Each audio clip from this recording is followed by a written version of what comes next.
Hello mga beshies! So today, share ko sa inyo yung naging experience ko sa whitewater rafting adventure sa Cagayan de Oro. So sa Cagay Outdoors nga pala ako nag-book nito and pinikap lang nila ako dun sa meetup location ko ng 7 a.m. Meron nga palang tatlong section dito, yung lower, yung middle, and yung upper. Itong kinuha ko, yung lower section, that will last for 2.5 hours. Tapos 1,200 yung binayaran ko.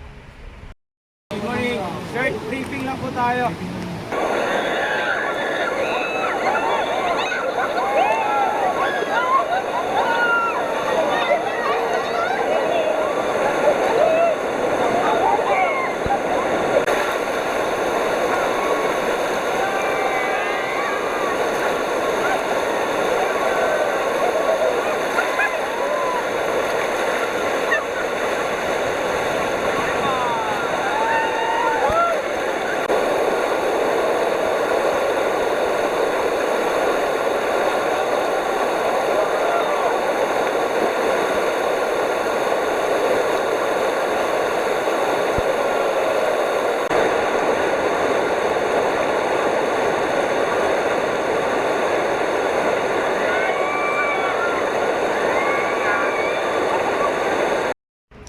O, di ba ang saya?